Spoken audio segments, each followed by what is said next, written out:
Dia 81, Êxodo capítulo 33. Depois o Senhor ordenou a Moisés: leve este povo que você tirou do Egito para a terra que jurei dar a Abraão, a Isaque e a Jacó.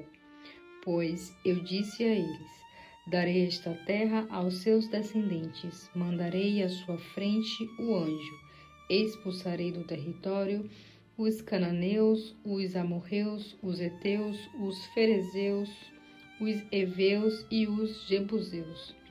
Vão para a terra que jorra leite e mel, mas eu não irei com vocês, pois vocês são um povo rebelde e eu poderia destruí-los no caminho. Quando o povo ouviu essas más notícias, começou a chorar, e nenhum deles usou as suas joias, pois o Senhor tinha mandado Moisés falar ao povo: vocês são um povo rebelde. Se eu for com vocês, ainda que por um só momento, os distrairia. Agora tirem as joias e os enfeites que estão usando, até eu decidir o que faço com vocês. Por isso, a partir do monte Horebe, os israelitas deixaram de usar joias e enfeites.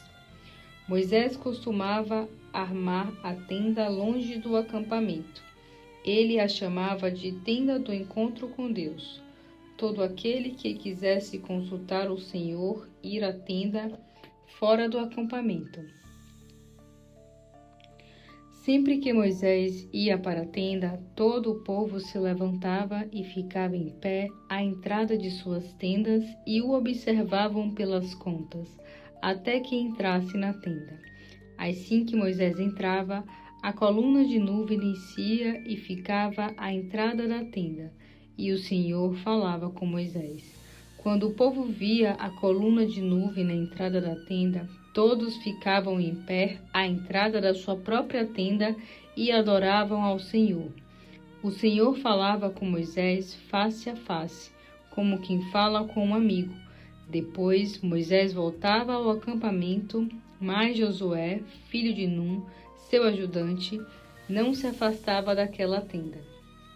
Moisés disse ao Senhor: o Senhor me ordenou: leve este povo, mas não me diz quem enviará comigo. Também me disse: conheço você pelo nome e você tem me agradado. Se o Senhor me vê com agrado, peço que me revele agora os seus caminhos, para que eu o conheça e continue sendo agradável ao Senhor. Lembre-se que esta nação é o seu povo. O Senhor respondeu: eu mesmo irei com você e darei descanso a você. Então Moisés disse: se a sua presença não for comigo, não nos mande sair deste lugar. Como eu e meu povo saberemos se podemos contar com o seu favor se o Senhor não for conosco? Quem poderá saber que somos o povo e que somos diferentes de todos os povos da terra? O Senhor disse a Moisés: vou atender ao seu pedido, porque tenho me agradado de você e o conheço pelo nome. Moisés disse: peço que me deixe ver a sua glória. O Senhor respondeu: farei passar toda a minha bondade e diante de você farei saber o meu nome. Eu sou o Senhor, terei misericórdia de quem eu quiser ter misericórdia e me compadecerei de quem eu quiser me compadecer. E acrescentou: mas você não poderá ver a minha face, porque nenhum homem poderá continuar vivo depois de me ver. O Senhor prosseguiu: contudo, fique nesta pedra ao meu lado. Quando a minha glória passar, eu o colocarei numa fenda da rocha e o cobrirei com a minha mão até que tenha acabado de passar. Depois tirarei a mão e você me verá pelas costas, mas a minha face ninguém poderá ver.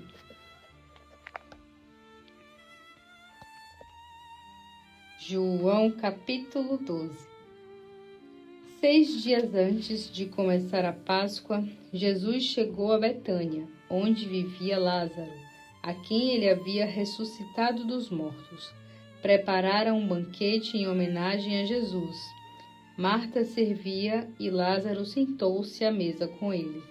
Então Maria tomou um frasco de perfume caro, feito de essência de nárdo, e derramou-o sobre os pés de Jesus, enxugando-as com os cabelos dela.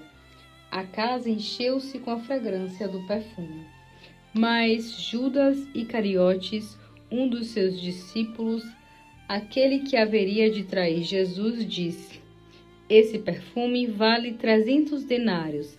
Deveria ser vendido e o dinheiro dado aos pobres. Judas não se importava com os pobres, mas tomava conta da caixa dos discípulos e era ladrão. Jesus respondeu: Deixem Maria em paz. Ela fez isto como preparação para o meu sepultamento. Vocês sempre terão os pobres com vocês, porém eu não estarei com vocês por muito mais tempo. Quando o povo de Jerusalém soube da chegada dele, correu para ver Jesus e Lázaro, a quem havia ressuscitado dos mortos. Por isso, os sacerdotes principais resolveram matar também a Lázaro, pois por causa dele, muitos dos judeus haviam mudado de ideia e criam em Jesus. No dia seguinte, correu pela cidade a notícia de que Jesus estava a caminho de Jerusalém. Então, uma enorme multidão que viera para a Páscoa tomou folhas de palmeiras e saíram ao encontro de Jesus, gritando: Hosana! Bendito é aquele que vem em nome do Senhor. Bendito é o Rei de Israel. Jesus vinha montando no jumentinho para cumprir o que está escrito. Não tenha medo, ó cidade de Sião, aí vem o seu rei, montado num jumentinho. Seus discípulos, na ocasião, não perceberam que aquilo era o cumprimento de uma profecia. Mas, depois que Jesus voltou para a sua glória no céu, eles se lembraram de quantas coisas estavam escritas a respeito dele e se realizaram diante dos seus olhos. E aqueles da multidão que tinha visto Jesus ressuscitar a Lázaro continuavam a espalhar o fato. Esta era a principal razão porque tantos saíram para encontrar Jesus, pois tinham ouvido falar desse poderoso milagre. Então os fariseus disseram uns aos outros: Estão vendo que nada conseguimos? Vejam, todo mundo vai atrás dele. Alguns gregos que tinham vindo a Jerusalém para adorar a Deus durante a festa da Páscoa se aproximaram de Filipe, que era de Betsaida, da Galileia, e disseram: Senhor, nós queremos ver a Jesus. Filipe falou com André a respeito disso, e os dois foram juntos falar com Jesus. Jesus respondeu: Chegou a hora de o Filho do Homem ser glorificado. Eu afirmo a vocês que se um grão de trigo não cair na terra e não morrer, ficará ele uma semente isolada. Porém, se morrer, produzirá muitos novos grãos de trigo. Aquele que amar a sua vida, a perderá, mas aquele que desprezar a sua vida neste mundo, ganhará para sempre a vida eterna. Se alguém quer me servir, que venha e me siga, pois os meus servos devem estar onde eu estou. Se me servir, o Pai o honrará. Agora, a minha alma está muito perturbada. Deverei orar dizendo: Pai, salve-me daquilo que está por vir? Não, essa é a razão pela qual eu vim. Ó Pai, glorifique e honre o seu nome. Então uma voz falou do céu, dizendo: Eu já o glorifiquei e o farei outra vez. Quando a multidão ouviu a voz, alguns deles pensaram que era um trovão, enquanto outros afirmavam que um anjo havia falado com ele. Então Jesus disse: A voz foi por causa de vocês e não por minha causa. A hora do julgamento do mundo chegou e a hora em que o príncipe deste mundo será expulso. E quando eu for levantado, atrairei todo mundo a mim. Ele disse isso para dar a entender como ia morrer. A multidão falou: a lei nos ensina que o Cristo viverá para sempre. Como é que o Senhor pode dizer: o Filho do Homem precisará ser levantado? Quem é esse Filho do Homem? Jesus respondeu: minha luz brilhará para vocês só mais um pouco. Andem nela enquanto podem, antes que a escuridão os surpreenda, porque quem anda nas trevas não consegue achar o caminho. Creiam na luz enquanto há tempo, assim vocês se tornarão filhos da luz. Depois de dizer essas coisas, Jesus foi embora e ocultou-se deles. Mas, apesar de todos os milagres que Jesus havia feito, não creram nele. Foi justamente isso que o profeta Isaías havia predito. Senhor, que creu em nossas mensagens, a quem foi revelado o braço do Senhor? Porém, eles não podiam crer, porque, como disse Isaías, cegou os seus olhos e endureceu o seu coração, para que não possa ver com os olhos, nem entender com o coração, nem voltar-se para mim, para que eu os cure. Isaías se referiu a Jesus quando fez essa predição, porque teve uma visão da glória dele e profetizou acerca dele.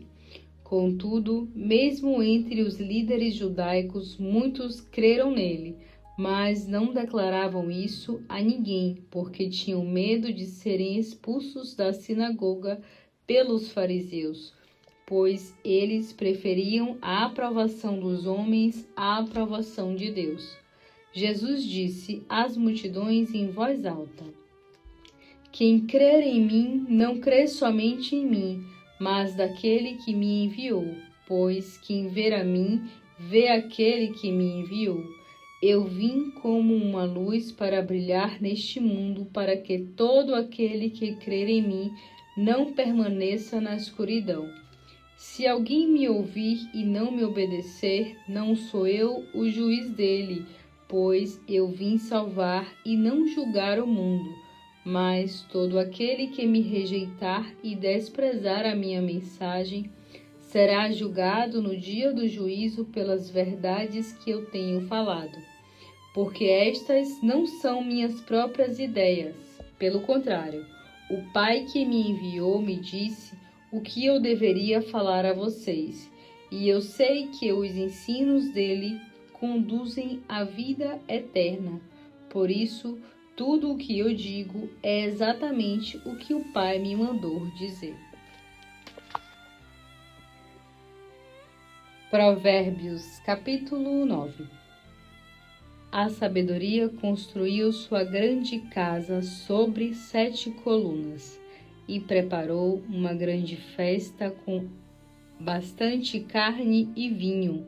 Enviou suas servas para saírem pelas ruas da cidade, levando o convite desde o ponto mais alto da cidade, clamando: venham à minha casa as pessoas sem compreensão da vida, aos que não têm entendimento. Diz: venham e comam do meu banquete e bebam do vinho que preparei.